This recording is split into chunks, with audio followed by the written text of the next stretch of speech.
Puji Tuhan, Shalom Bapak Saudara yang dikasihi oleh Tuhan. Selamat datang dalam ibadah di GBI Golden Fatmawati. Saya percaya kita semua diberkati, kita semua jemaat Tuhan yang ada di tempat ini, maupun semua jemaat Tuhan yang ada di rumah. Saya percaya anugerah Tuhan itu berlimpah-limpah bagi setiap kita. Sampai hari ini Tuhan menyertai setiap kita yang setuju, katakan amin. Kita berikan tepuk tangan saudara bagi Tuhan Yesus Allah kita yang sungguh baik. Haleluya. Kita mau siapkan hati kita mau beribadah saudara. Kita mau memuji, menyembah Tuhan, kita mau melayani Tuhan bersama-sama. Tuhan, kami mengucap syukur buat segala berkat, kasih, karunia yang Tuhan beri bagi setiap kami Tuhan. Kami mengucap syukur sampai hari ini kami masih menerima segala kebaikan Tuhan dalam kehidupan kami. Terima kasih Tuhan, Kau sungguh baik. Kau mau serahkan ibadah kami Tuhan dari awal, pertengahan hingga akhirnya ke dalam tangan-Mu. Biar Tuhan yang menuntun setiap kami, Tuhan yang mengurapi setiap kami. Terima kasih ya Tuhan, terima kasih. Menserahkan ibadah kami sepenuhnya ke dalam tangan-Mu. Dan hanya dalam nama Tuhan Yesus Allah yang hidup, kami sudah berdoa dan mengucap syukur. Haleluya. Mari kita yang percaya, sama-sama katakan amin. Kita berikan tepuk tangan saudara bagi Tuhan Yesus. Haleluya. Kita angkat pujian ini saudara.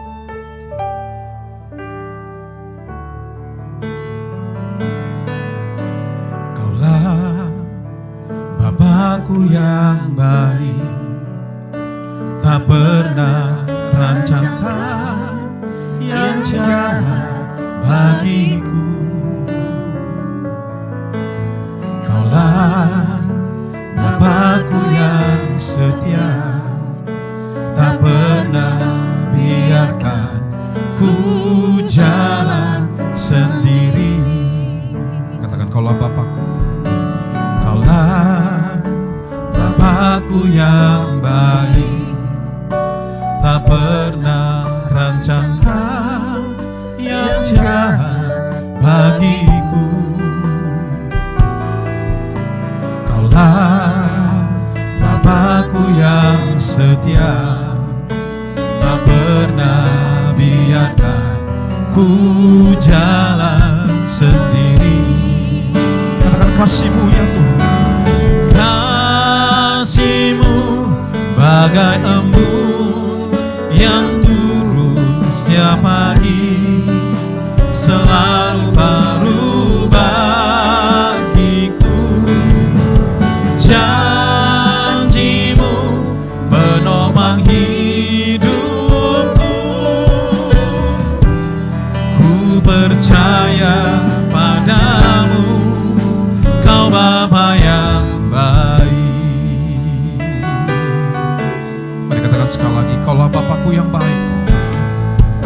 Kaulah Bapakku yang baik, tak pernah rancangkan yang jahat bagiku.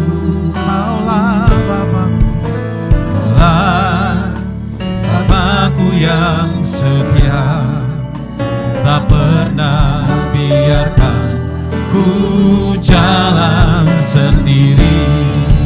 Katakan kasih-Mu ya Tuhan. Kasih-Mu bagai embun yang turun setiap pagi, selalu baru bagiku. Janji-Mu penopang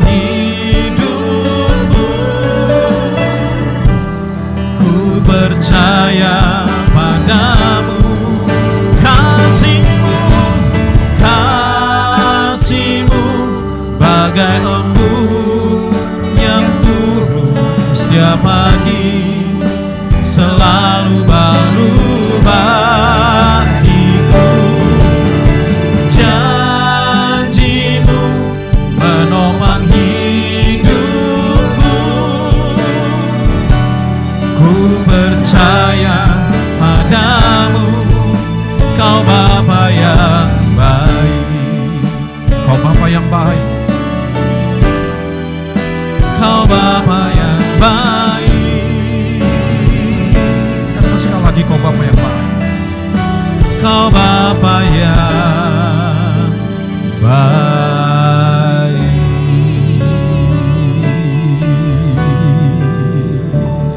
kita berikan tepuk tangan kemuliaan saudara bagi Tuhan Yesus Allah kita. Haleluya, haleluya. Engkau Bapa yang baik, Engkau Bapa yang luar biasa, dan Engkau Allah yang dahsyat ya Tuhan. Kau tidak terbatas oleh apapun juga. Kau Allah yang tidak pernah berubah Tuhan, dahulu, sekarang, dan sampai selama-lamanya. Kami rindu memuji-muji Tuhan lebih lagi. Mari urapi setiap kami Tuhan, sehingga bukan kami lagi, Roh Kudus beracara. Dalam nama Tuhan Yesus Allah yang hidup, kami sudah berdoa dan mengucap syukur. Haleluya. Mari kita yang percaya, sama-sama katakan amin. Kita berikan kemuliaan saudara bagi Tuhan Yesus. Haleluya. Allah kita dahsyat, amin. Allah kita luar biasa, amin. Dia tidak pernah berubah, dahulu, sekarang, dan sampai selama-lamanya. Yang percaya katakan amin. Kita berikan tepuk tangan saudara bagi Tuhan Yesus Allah kita. Haleluya.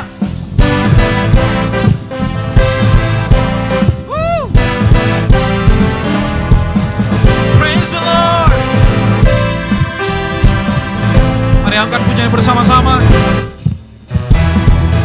Dari utara ke selatan, terdengar pujian bagi Allah.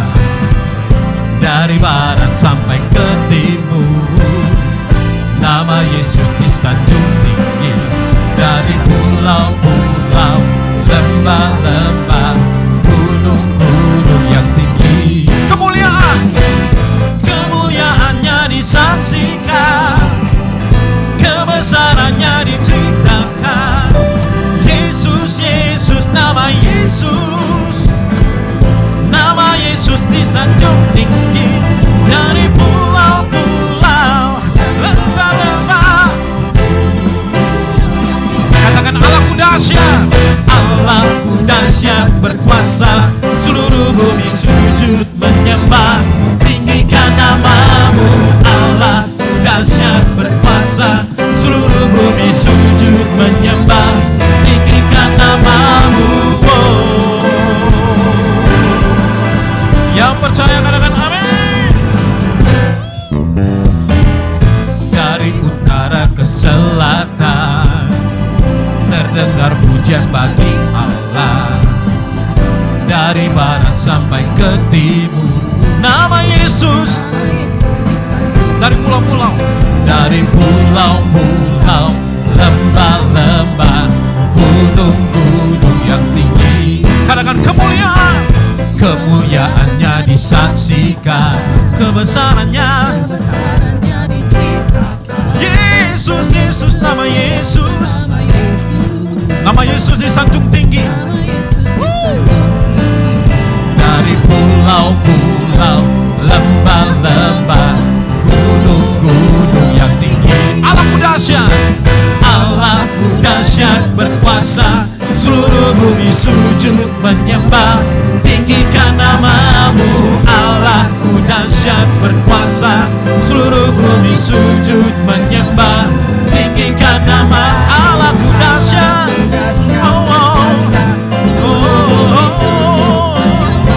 Tinggikan namamu. Allahku dahsyat berkuasa. Seluruh bumi sujud menyembah. Tinggikan Allahku dahsyat. Allahku dahsyat berkuasa. Seluruh bumi sujud menyembah. Tinggikan namamu. Allahku dahsyat berkuasa. Seluruh bumi sujud menyembah. Tinggikan namamu. Allahku dahsyat. Dia berkuasa. Allahku dahsyat. Yes, amen. Haleluya, haleluya. Tinggikan Allahku dahsyat. Allahku dahsyat berkuasa. Seluruh bumi sujud menyembah. Tinggikan namamu. Allahku dahsyat berkuasa. Seluruh bumi sujud menyembah. Tinggikan namamu. Tinggikan namamu. Tinggikan namamu. Allahku dahsyat. Berikan tepuk tangan saudara bagi Tuhan Yesus. Dia Bapa kita, Dia juga sahabat kita, Dia Tuhan kita yang setuju. Katakan amin saudara. Masih mau memuji Tuhan? Yang mau katakan amin? Yang mau kita berikan tepuk tangan saudara bagi Tuhan Yesus Allah kita. Haleluya, haleluya.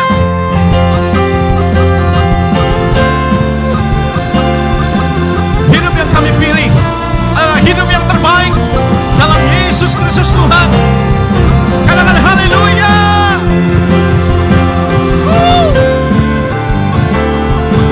Yes Lord. Katakan sama-sama. Hidup yang kupilih membuatku berarti, karena Yesus Tuhan tempatku percaya dan berharap. Ku buka mataku, lihat sekelilingku, ku harus nyatakan kebenarannya yang membebaskan. Karena kuasamu, yes Lord, karena kehebatanmu, ku dapat lakukan perkara besar yang engkau janjikan. Yesus, kaulah sahabatku. Yesus, kau yang akan selalu berada di sisiku. Kau sumber kuatku. Oh Yesus, kaulah sahabatku. Yesus, kau yang tak pernah jemu-jemu di sisiku. Kau sumber kuatku. Sorakan haleluya.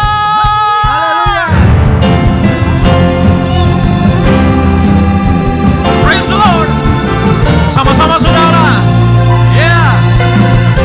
Hidup yang kupilih membuatku berarti,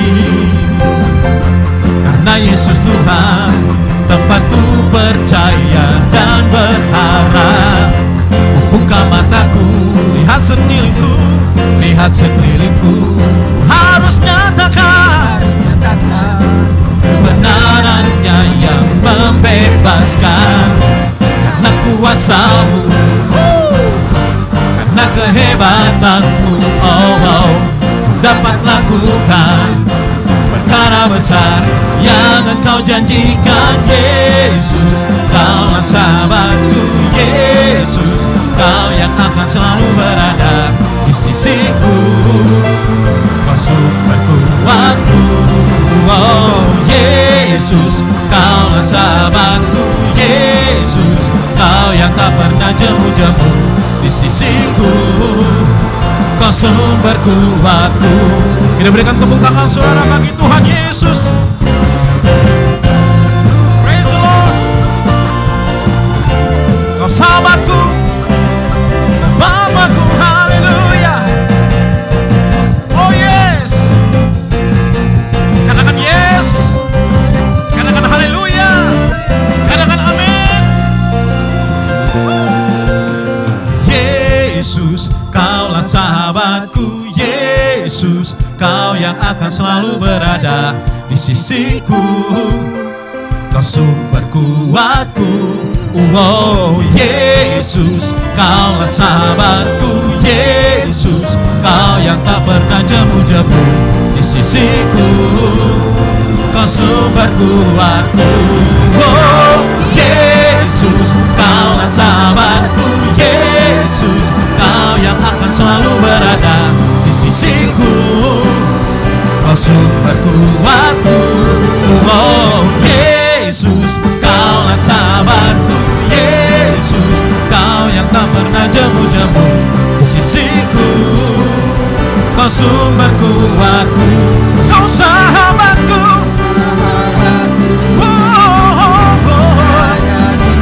Yesus, haleluya. Selama-lamanya kau sahabatku. Berada di sisiku. Berada di sisiku selama-lamanya. Kita berikan tepuk tangan saudara bagi Tuhan Yesus Allah kita. Kemuliaan bagi Yesus. Katakan haleluya. Katakan haleluya. Katakan haleluya. Katakan amin. Puji Tuhan. Haleluya. Kita semua diberkati. Katakan amin. Haleluya. Puji Tuhan saudara, kita semua diberkati. Kita akan mendengarkan Voice of Pentecost.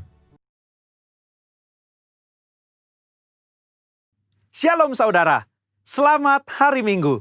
Voice of Pentecost hari ini akan membahas mengenai prophetic preaching atau khotbah profetik. Khotbah profetik adalah khotbah yang disampaikan dalam hadirat, pengurapan, dan kuasa Roh Kudus agar kita dapat melakukan kehendak Tuhan di zaman now. Pada kondisi demikian, seorang pengkhotbah dapat menangkap pesan dan tuntunan khusus dari Tuhan melalui Roh Kudus untuk dilakukan pada saat tertentu. Dengan demikian, ada 3 unsur minimal yang harus dipenuhi dalam khotbah profetik. Pertama, hadirat, pengurapan, dan kuasa Roh Kudus. Khotbah profetik bukanlah khotbah asal-asalan tanpa arah, tujuan, dan dasar yang tidak jelas. Seorang hamba Tuhan yang berada dalam hadirat, pengurapan, dan kuasa Roh Kudus dimungkinkan untuk menangkap pesan profetik dari Tuhan untuk diperkatakan kepada umatnya. Seseorang yang mungkin bukan dari golongan Pentakosta dan tidak mempercayai bahwa karunia-karunia Roh Kudus masih ada di zaman sekarang ini, mungkin tidak sependapat dengan konsep khotbah profetik ini. Akan tetapi, hal itu tidak menjadi alasan seseorang untuk menghakimi bahwa praktek spiritualitas Pentakosta ini adalah hal yang salah dan tidak biblikal. Kedua, petunjuk atau arahan Tuhan. Di dalam Kisah Para Rasul 1 ayat 2, dikatakan bahwa sampai pada hari ia terangkat, sebelum itu ia telah memberi perintahnya oleh Roh Kudus kepada rasul-rasul yang dipilihnya. Ini merupakan gambaran bahwa insan Pentakosta juga dapat menerima perintah dan tuntunan Tuhan melalui Roh Kudus.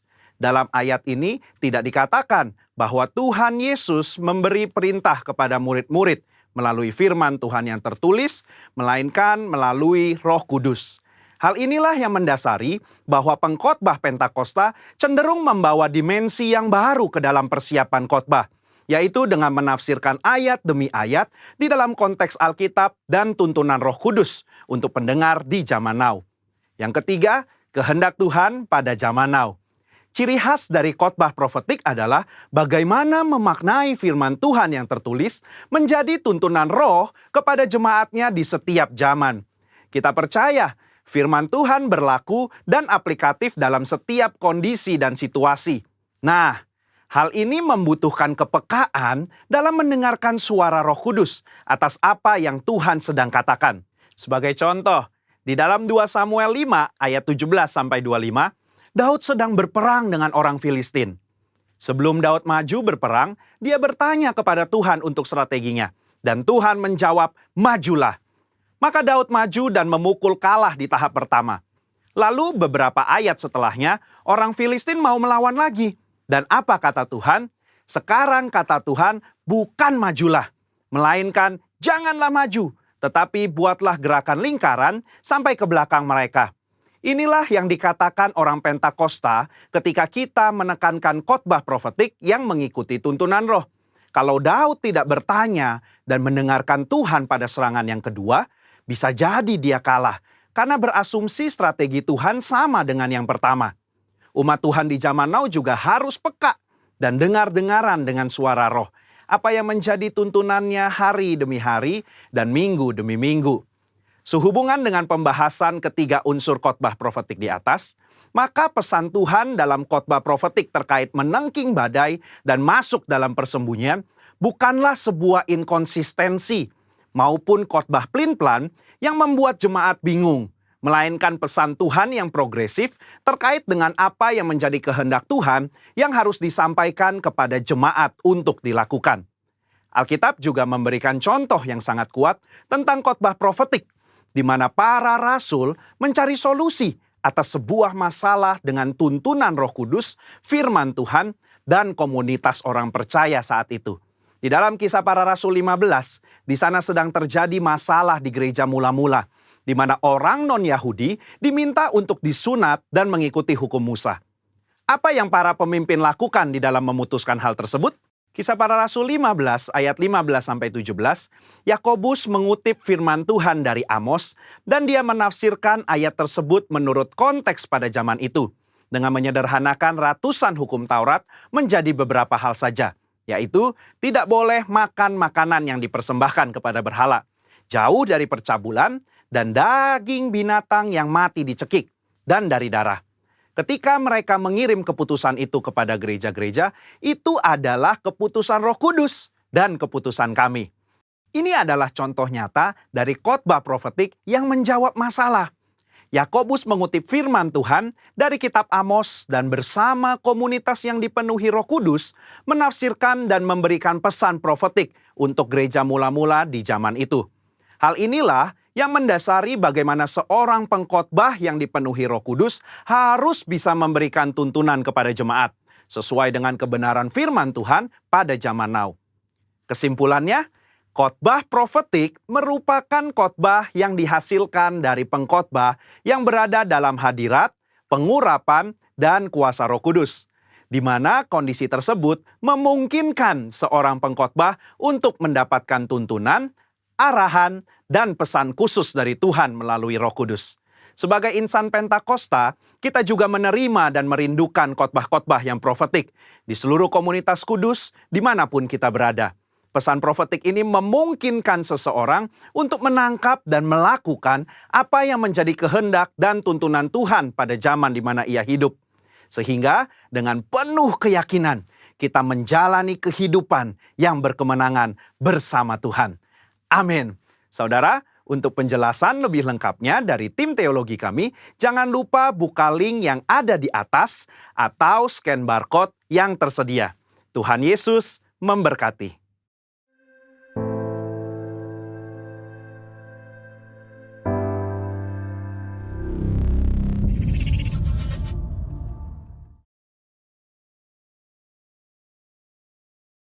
Baik, kita siapkan hati kita. Kita akan mendengarkan isi hati Tuhan. Praise the Lord, haleluya.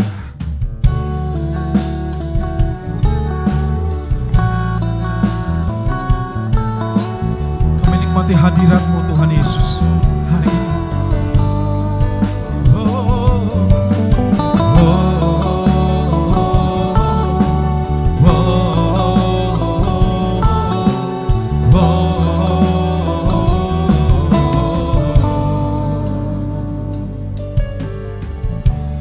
Bapakku datang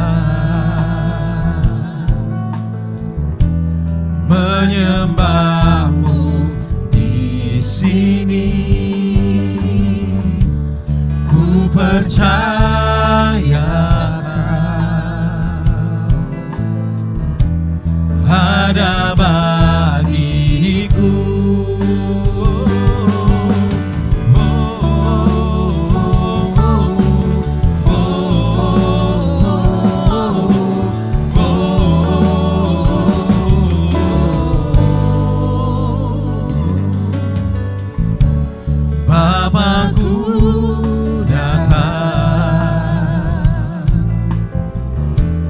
Menyembah-Mu di sini, ku percaya Kau ada bagiku. Katakan, tak usah ku takut, tak usah ku takut, sebab Kau sertaku. Tak usah ku bimbang, Kau di dalamku. Tak usah ku cemas, Kau penghiburku. Saat ku lemah, Kau kuatku. Ku nyanyi haleluya, ku nyanyi haleluya.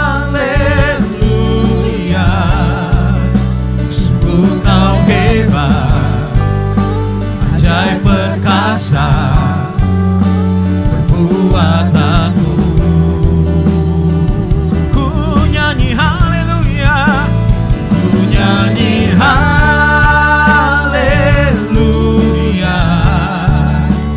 ku nyanyi haleluya.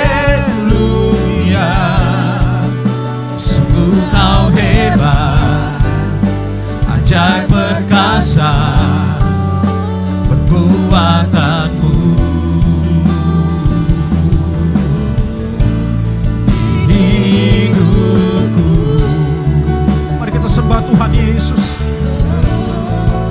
Kami sembah Kau Tuhan, kami sembah Kau Yesus. Haleluya.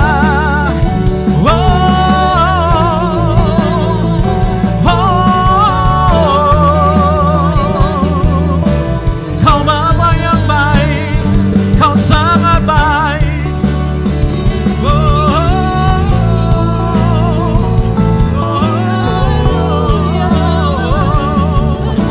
Haleluya, haleluya. Kira raba shanda ya raba mo. Kira raba she raba sande. Haleluya, haleluya. Oh, raba takaraba shakaraba mama. Thank you, Jesus. You are so good to me, Lord. Hallelujah, hallelujah, hallelujah.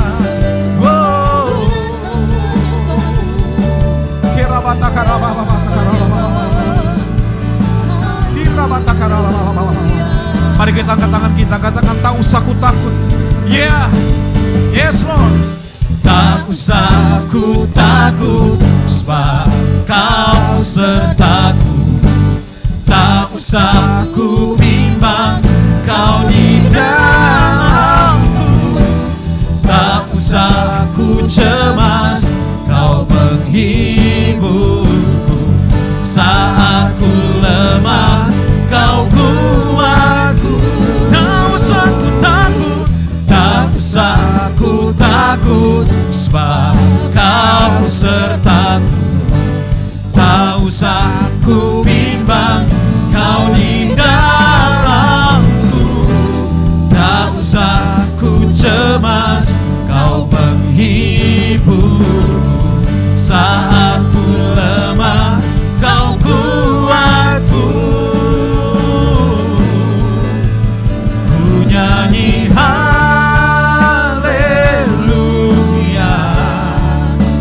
ku nyanyi haleluya. Sungguh Kau hebat, ajaib perkasa perbuatanmu. Katakan sekali lagi, ku nyanyi haleluya, ku nyanyi haleluya, ku nyanyi haleluya. Sungguh Kau hebat, ajaib perkasa perbuatanmu. Di hidupku. Sembah Tuhan sekali lagi, saudara. Kami beri yang terbaik bagimu. Kami beri yang terbaik.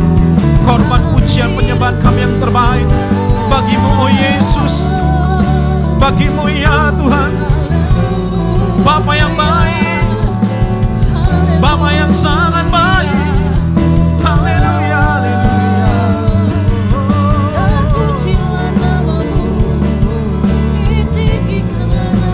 Terima kasih ya Yesus. Terima kasih ya Tuhan. Terima kasih ya Bapa. Terima kasih ya Tuhan. Terima kasih Engkau baik. Terima kasih ya Tuhan. Hanya dalam nama Yesus, Allah yang hidup, kami sudah berdoa dan mengucap syukur. Haleluya. Mari kita yang percaya sama-sama katakan amin. Haleluya. Baik saudara yang kekasih, mari kita bersama-sama mendeklarasikan arti Pantekosta ketiga. Tuhan Yesus memberkati. Pentakosta ketiga. 1. Pentakosta ketiga adalah pencurahan Roh Kudus yang dahsyat di zaman now, melebihi yang terjadi di Azusa Street. 2. Pentakosta ketiga akan mengakibatkan penuaian jiwa yang terbesar dan yang terakhir sebelum Tuhan Yesus datang kembali. 3. Pentakosta ketiga akan membangkitkan generasi Yeremia, yaitu anak-anak muda yang dipenuhi Roh Kudus, cinta mati-matian kepada Tuhan Yesus, tidak kompromi terhadap dosa, dan akan bergerak untuk memenangkan jiwa. 4. Pentakosta ketiga lahir di Indonesia dan bergerak ke bangsa-bangsa. Gerakan ini dari timur ke barat dan akan kembali ke Yerusalem. 5. Pentakosta ketiga akan memberikan kuasa untuk menyelesaikan amanat agung, dan setelah itu Tuhan Yesus datang kembali. Mari kita tundukkan kepala dan kita berdoa.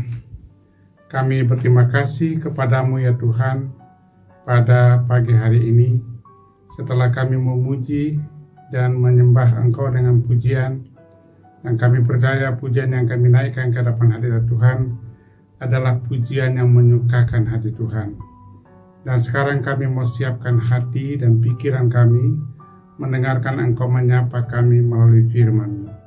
Kami serahkan pemberitaan firman Tuhan ini ke dalam pimpinan kuasa Roh Kudus dan berbicaralah kepada kami masing-masing karena kami sudah siap untuk mendengarkannya.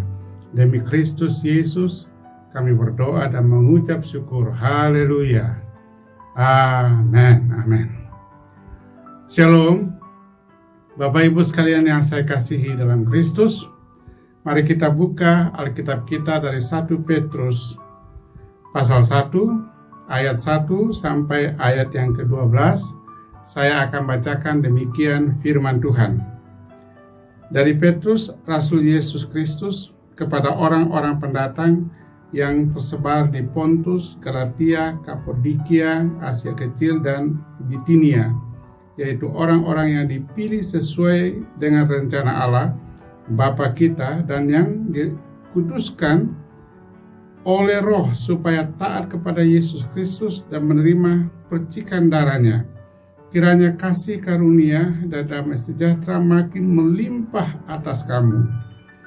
Terpujilah Allah dan Bapa Tuhan kita Yesus Kristus, yang karena rahmat-Nya yang besar telah melahirkan kita kembali oleh kebangkitan Yesus Kristus dari antara orang mati kepada suatu hidup yang penuh pengharapan, untuk menerima suatu bagian yang tidak dapat binasa, yang tidak dapat cemar, dan yang tidak dapat layu, yang tersimpan di sorga bagi kamu, yaitu kamu yang dipelihara dalam kekuatan Allah karena imanmu, sementara kamu menantikan keselamatan yang telah tersedia untuk dinyatakan pada zaman akhir. Bergembiralah akan hal itu, sekalipun sekarang ini kamu seketika harus berduka cita oleh berbagai pencobaan. Maksud semuanya itu ialah untuk membuktikan kemurnian imanmu yang jauh lebih tinggi nilainya daripada emas yang fana, yang diuji kemurniannya dengan api, sehingga kamu memperoleh puji-pujian dan kemuliaan dan kehormatan pada hari Yesus Kristus menyatakan dirinya.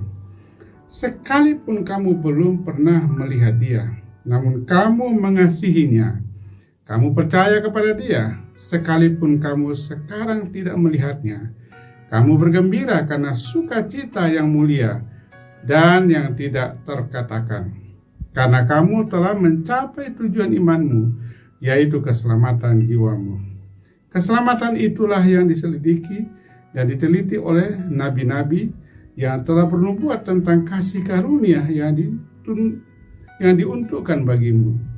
Dan mereka meneliti saat yang mana dan yang bagaimana yang dimaksudkan oleh Roh Kristus yang ada dalam mereka, yaitu Roh yang sebelumnya memberi kesaksian tentang segala penderitaan yang akan menimpa Kristus dan tentang segala kemuliaan yang menyusul sesudah itu.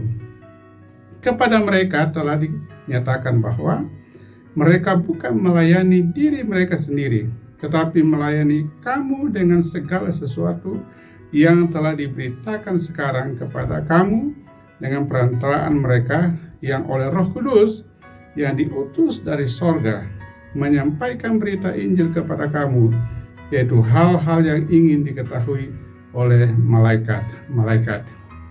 Haleluya, haleluya. Yang berbahagia adalah kita yang mendengarkan firman ini, memahami dan mempraktekkannya dalam kehidupan kita sehari-hari. Saudara-saudara sekalian, dari bacaan teks ini, saya ingin menjelaskan sebuah topik atau tema menumbuhkan harapan di tengah pandemi COVID-19. Saudara-saudara sekalian, apa yang menjadi masalah kita saat ini?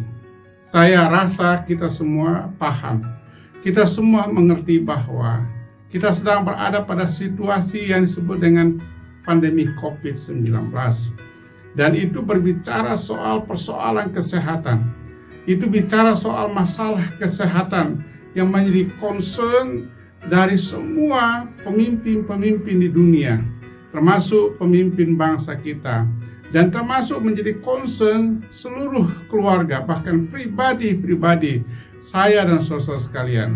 Kita semua menghadapi persoalan ini. Kita sedang bertarung dengan pergumulan-pergumulan soal kesehatan. Itu sebabnya kita sekarang menerapkan apa yang disebut dengan menjaga jarak, pakai masker, dan selalu mencuci tangan, atau yang sering kita kenal dengan protokol kesehatan yang telah ditetapkan oleh pemerintah kita. Masalah yang lain adalah kita sedang berada pada sebuah persoalan ekonomi, di mana kerja dibatasi sehingga sektor usaha itu tidak berjalan optimal. Dan ini siapapun merasakannya, mau pengusaha atau karyawan, keluarga, semua merasakan bahwa kita sedang ada pada sebuah kesulitan yang disebut dengan kesulitan ekonomi. Belum lagi masalah-masalah sosial, relasi antar sesama terhambat, di mana kita tidak, yang biasanya kita akrab satu dengan yang lain, kumpul ngobrol, sekarang kita nggak bisa. Bahkan mau salaman saja sangat terbatas. Dan itu artinya relasi sosial kita sedang terganggu. Puji Tuhan bahwa kita sekarang bisa menggunakan yang disebut dengan teknologi informasi, teknologi komunikasi dan sebagainya, tetapi berbeda dengan sentuhan-sentuhan langsung. Kemudian ada pengangguran. Karena pengangguran makin banyak, maka kejahatan meningkat. Dan ini yang seringkali kita saksikan setiap hari. Bahwa ternyata dari waktu ke waktu kejahatan meningkat. Kenapa? Karena banyak orang kehilangan pekerjaan. Belum lagi saudara sekalian, persoalan kita adalah kita gelisah, kita cemas, kita depresi, dan kita bisa saja putus asa. Dan ketika manusia sudah mulai putus asa, biasanya endingnya adalah mereka bunuh diri. Saudara sekalian yang saya kasih dalam Kristus, gambaran sekilas tentang COVID-19 di tanah air kita. Ibu bapak sekalian, kita semua tahu bahwa pada akhir 2019, tepatnya bulan Desember, COVID-19 muncul di Wuhan, ya, di China sana. Dan dari sanalah kemudian menyebar ke berbagai penjuru dunia. Sehingga pada tahun 2020 di bulan Maret, oleh WHO, COVID-19 dinyatakan sebagai pandemi global karena telah menyebar di lebih dari 200 negara di dunia, termasuk di Indonesia. Saat itu saya sedang ada di Eropa dan saya melihat luar biasa ketakutan masyarakat terhadap COVID ini. Saya menyaksikan bahwa banyak orang tidak berdaya, dan saya kira kita sadar akan hal itu. Nah, puji Tuhan, di 2020 ketika pandemi ini sudah menjadi masalah global, maka ide atau pemerintah atau pemimpin-pemimpin bangsa dunia mulai memikirkan bagaimana untuk melakukan menciptakan anti atau obat terhadap COVID ini. Maka diciptakanlah vaksin. Dan terima kasih bahwa di 2021 ini vaksin sudah masuk ke Indonesia, dan sungguh-sungguh kita bersyukur bahwa vaksinasi Indonesia mulai dilaksanakan. Tepatnya pada tanggal 13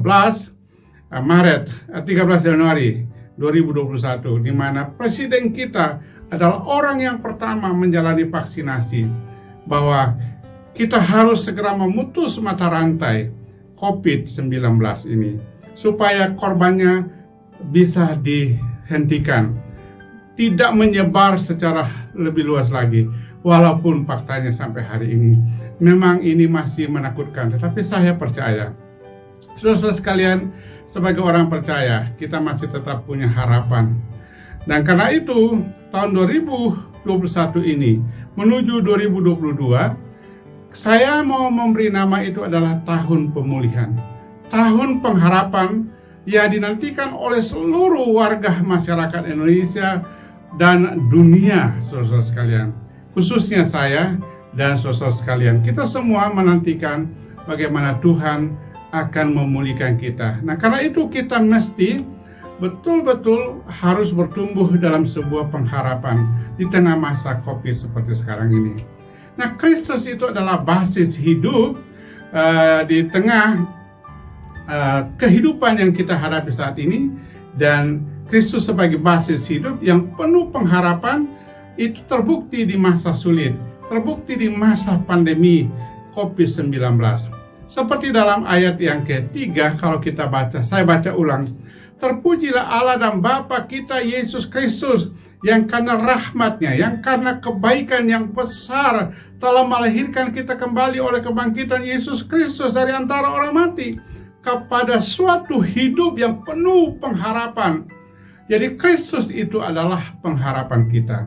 Nah, saudara sekalian, saya berharap bahwa sekalipun kita menghadapi berbagai persoalan kehidupan, di tengah kehidupan ini kita harus sadar, kita tidak pernah sepi daripada persoalan, tidak pernah sepi daripada pergumulan-pergumulan kehidupan. Sekalipun memang saat ini kita sedang berada pada situasi pandemi COVID-19, tetapi saya melihat Allah turut bekerja dalam segala sesuatu untuk mendatangkan kebaikan bagi orang yang dikasihinya. Karena itu, kita harus menumbuhkan harapan kita di tengah-tengah pandemi COVID-19.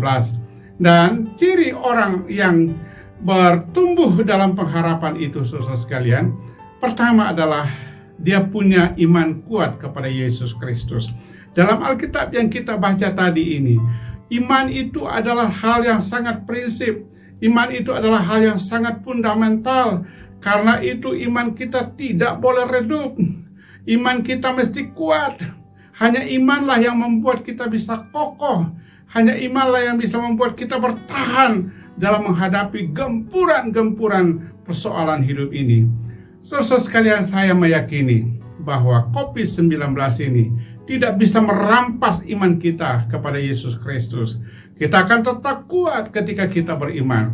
Nah, karena itu adalah ciri orang yang bertumbuh dalam pengharapan. Memiliki fokus dan kepastian hidup yang tidak tergoyahkan. Saudara sekalian, bagi saya Yesus Kristus itu more than everything, lebih dari segalanya. Dan keselamatan yang sudah dianugerahkan oleh Bapa di sorga melalui Putra Tunggalnya, Tuhan kita Yesus Kristus itu lebih dari segala-galanya. Karena itu, saudara sekalian, jangan goyah, tetap fokus pada tujuan kita, bahwa suatu saat nanti kita mati bukan karena COVID bisa saja, tetapi ketika kita mati, karena kita sudah menerima Yesus Kristus sebagai Tuhan dan Juru Selamat, kita masuk dalam kemuliaan yang kekal bersama dengan Bapa di sorga. Dan Bapak Ibu sekalian, ciri orang yang bertumbuh dalam pengharapan yang lain itu adalah dia selalu menampilkan daya tahan hidup yang kuat, tidak gampang menyerah. Saya lihat ada banyak orang mulai lemes, banyak orang mulai tidak berdaya, dan mungkin sudah mulai berkata, goodbye Tuhan, saya sudah bosan hidup, saya sudah lama menunggu dan Tuhan tidak datang menolong saya. Saya katakan sabar, Tuhan tidak pernah tergesa-gesa menolong kita, tetapi Tuhan juga tidak pernah terlambat menolong kita. Dan saya mau supaya semua orang percaya memiliki atau mempunyai daya tahan hidup yang kuat. Saudara sekalian, ada seorang penulis yang bernama James Fowler. Dia menjelaskan tentang tahapan-tahapan iman orang percaya. Dan iman yang hebat itu adalah iman yang bertahan dalam pergumulan yang menyeluruh. Itu adalah iman yang harus dimiliki oleh orang-orang percaya seperti saudara-saudara dan seperti saya. Saya mau jujur katakan bahwa saya dan saudara sekalian, kita tidak bisa mengatakan bahwa persoalan itu beres, persoalan itu selesai dari hidup kita, tidak. Selama kita injakkan kaki kita di atas muka bumi ini, kita masih berhadapan dengan fakta-fakta seperti itu. Yang diperlukan dari kita adalah kita mesti punya daya tahan hidup. Dan daya tahan hidup itu hanya mungkin ketika kita ditopang oleh anugerah Allah, ketika kita ditopang oleh kekuatan Allah, seperti yang Alkitab tadi katakan. Dan kekuatan kasih Allah itu, kekuatan pemeliharaan Allah itu dahsyat bagi setiap kita yang hidup di dalam Kristus. Saudara sekalian, orang yang bertumbuh dalam pengharapan di tengah pandemi, dia tetap produktif sekalipun situasi sulit. Saya melihat Bapak Ibu sekalian, ada banyak orang yang saat-saat ini justru memberikan testimoni atau kesaksian bahwa ketika pandemi seperti ini, hidup mereka justru produktif. Seperti saya, saudara sekalian, selama pandemi, maka saya menghasilkan 2 buku. Ya, saya menulis 2 buku. Jadi saya melihat ada hal yang sangat luar biasa di balik pandemi ini. Coba tidak pandemi, barangkali saya tidak bisa menghasilkan tulisan berupa buku, bahan ajar kuliah saya di kampus, atau saya menulis buku untuk bisa menjadi berkat bagi banyak orang. Bahkan bisa 3 buku dalam waktu dekat ini akan selesai. Ada 1 buku yang saya sedang garap, judulnya adalah Ikrais. Ya, itu nilai-nilai core value dari Sekolah Tinggi Teologi Bethel Indonesia di mana saya bertugas. Nah, saudara sekalian, ini bisa saya kerjakan ketika saya masih tinggal di rumah. Ya, jadi kita tidak boleh give up, tidak boleh menyerah, kita tidak boleh diam hanya karena ada kesulitan. Justru di tengah kesulitan itu kita harus menghasilkan sesuatu yang bermanfaat buat diri kita, buat orang lain, dan nama Tuhan dipermuliakan. Tetapi saudara sekalian, hal yang lain, ciri orang yang bertumbuh dalam pengharapan di tengah masa COVID itu adalah dia selalu memancarkan hati yang gembira. Ibu bapak sekalian, hati yang gembira adalah obat yang manjur. Karena itu jangan banyak mengeluh, jangan banyak bersungut-sungut saudara sekalian ketika kita menghadapi persoalan-persoalan hidup ini. Hati kita mesti kita rawat. Hati kita ini mesti kita betul-betul jaga. Kita mesti tetap bergembira. Karena Alkitab juga berkata, jagalah hatimu dengan segala kewaspadaan, karena dari situlah terpancar segala kehidupan. Mau hidup sehat, kuncinya juga di hati Bapak Ibu sekalian.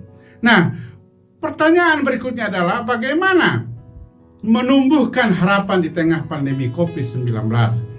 Kalau kita baca ayat-ayat tadi itu, mulai dari ayat 1 sampai ayat 12, maka saya mengidentifikasi minimal ada 6 hal yang perlu kita lakukan supaya kita bertumbuh dalam pengharapan di tengah masa COVID atau di tengah pandemi COVID-19 ini. Yang pertama Bapak Ibu sekalian adalah kita harus respect terhadap pemilihan Allah atas hidup kita. Menghormati pilihan Allah atas hidup kita. Menghormati kebaikan Allah dalam hidup kita. Bahwa Allah telah menyelamatkan kita melalui putranya yang tunggal, Tuhan kita Yesus Kristus. Dan itu harga yang sangat mahal. Itu sesuatu yang sangat spektakuler, yang luar biasa. Ibu bapak sekalian, kasih Allah itu dahsyat, ya.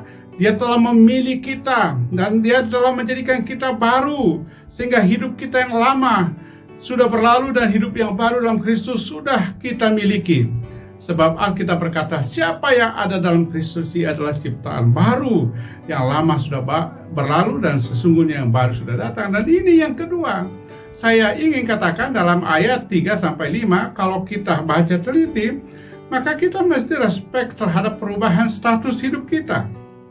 Dulu hidup kita kocar-kacir, kacau, berantakan, tidak jelas arahnya.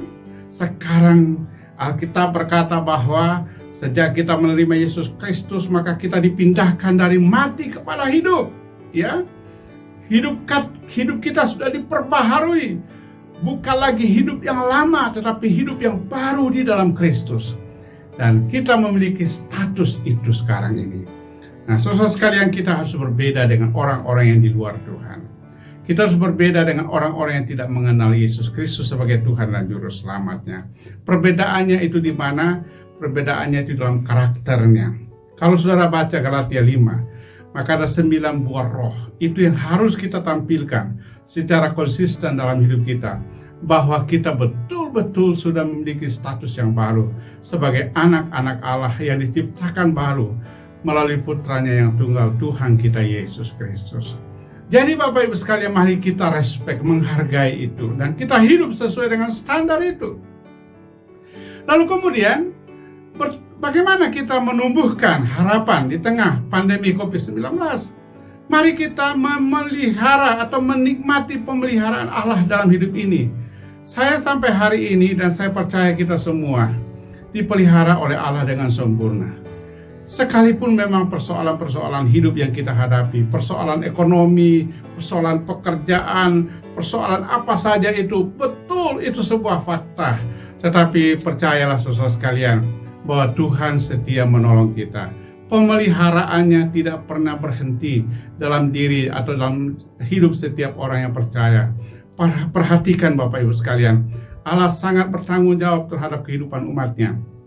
Bangsa Israel ketika keluar dari Mesir menuju ke tanah perjanjian, melalui perjalanan yang panjang, suasana kehidupan yang sebenarnya tidak menentu, tapi Tuhan sanggup memelihara mereka.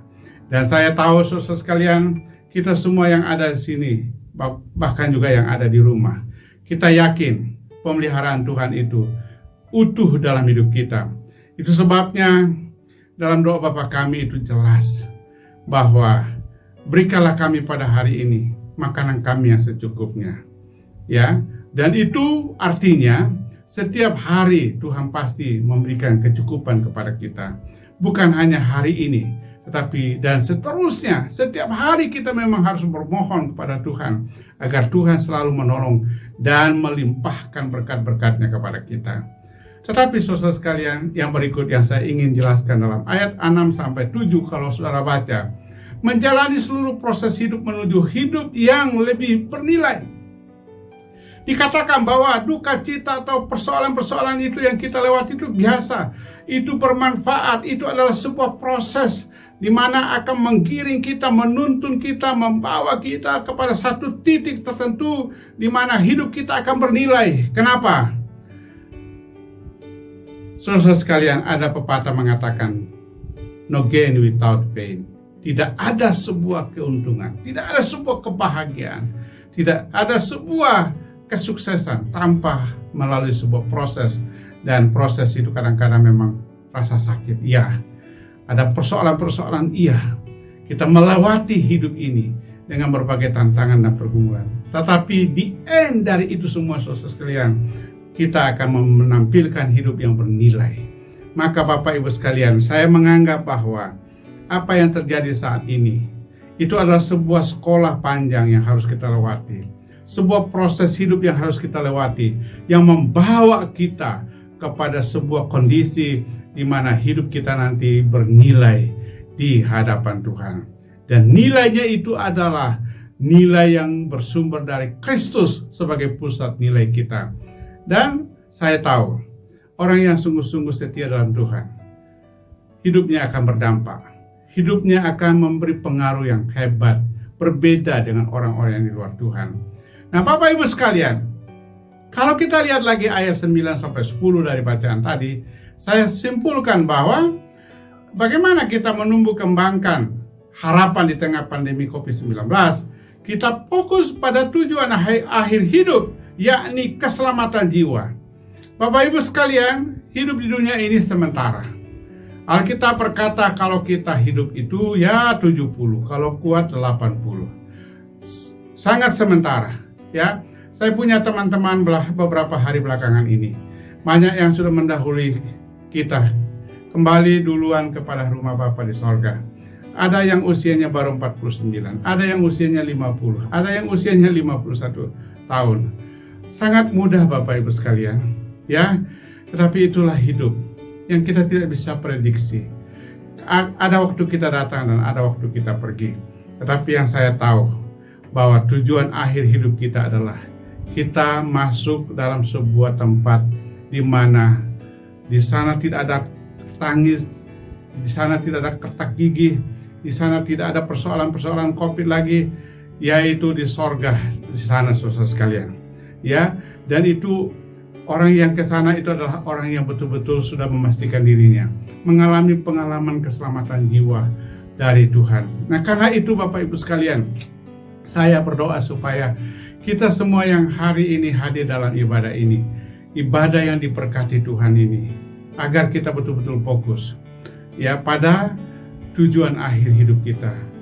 Di dunia ini sementara Bapak Ibu sekalian, apa yang kita miliki di dunia ini itu akan kita tinggalkan, dan kita akan menghadap Sang Halik, Sang hidup, Sang empunya hidup itu, yaitu Tuhan kita.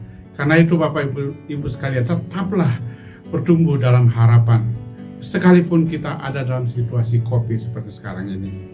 Lalu yang berikut adalah meningkatkan soliditas pelayanan sosial kepada sesama dan lingkungan kita. Itu dalam ayat 12 tergambar Bapak Ibu sekalian. Saat ini merupakan kesempatan yang terbaik bagi kita untuk belajar saling mengasihi, saling mempedulikan, saling mendoakan satu dengan yang lain. Di tempat kami, di rumah, saya selalu mengajak anak-anak setiap malam. Jam 9 malam, kadang-kadang kami lebih awal, tetapi rata-rata jam 9 malam kami berdoa. Berdoa untuk bangsa ini, berdoa untuk sesama, berdoa buat gereja Tuhan, berdoa buat orang-orang yang hidup dalam pergumulan-pergumulan yang berat, berdoa untuk bencana alam yang sedang menerpa bangsa kita di Mamuju, Majene, Kalimantan Selatan, Lombok, Kalimantan Barat, Jawa Barat itu. Kita harus berdoa. Ini adalah kesempatan terbaik di mana kita harus meningkatkan soliditas, kepekaan sosial kita kepada sesama kita, dan Tuhan menghendaki itu Bapak Ibu sekalian. Karena itu saudara sekalian, pada pagi hari ini saya bersyukur kepada Tuhan bahwa saya mendapat kesempatan menyampaikan firman Tuhan pada saudara sekalian. Karena itu tetaplah bertumbuh dalam pengharapan sekalipun di tengah masa COVID. Saya percaya Tuhan baik, Tuhan mengasihi, Tuhan menolong kita semua. Terima kasih, saya yakin firman yang saya sampaikan ini memberkati saudara-saudara semua. Selamat menumbuhkan harapan di tengah masa COVID seperti sekarang. Kristus adalah pengharapan kita. Ibu Bapak sekalian, mari kita tundukkan kepala dan kita berdoa. Bapa di sorga, pagi hari ini hamba-Mu memohon, biarlah kiranya firman-Mu yang baru saja kami dengarkan ini menuntun kami untuk bertumbuh dan menumbuhkan harapan kami di tengah-tengah situasi sulit, karena Kristus adalah pengharapan kami.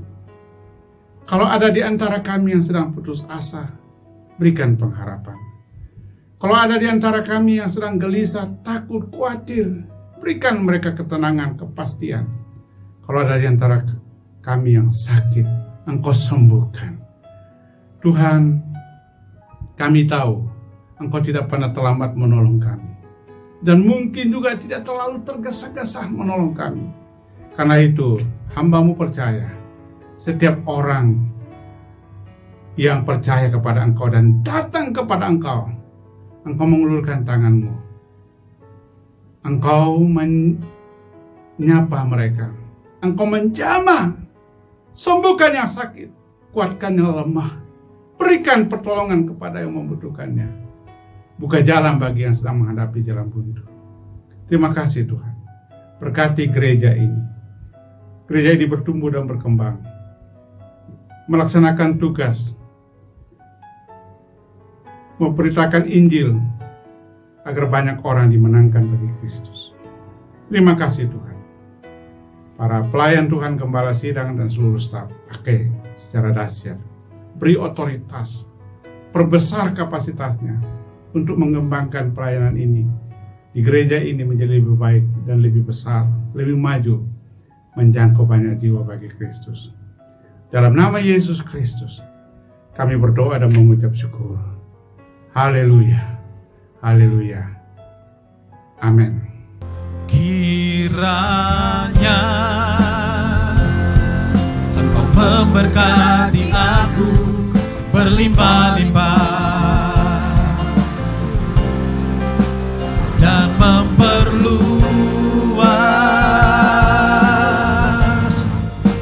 daerahku, dan kiranya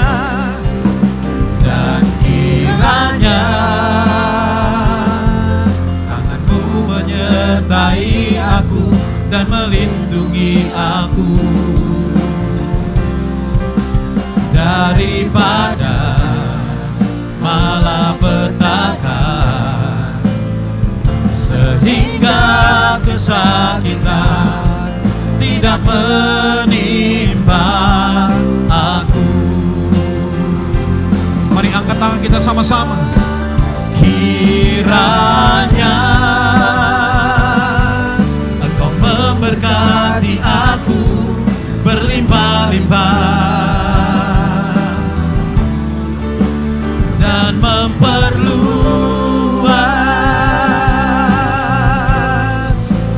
daerahku,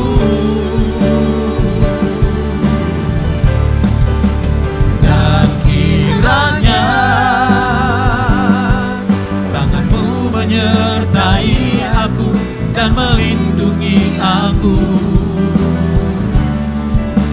daripada malapetaka, sehingga kesakitan tidak menimpa aku, sehingga kesakitan tidak menimpa aku, sehingga kesakitan tidak menimpa aku.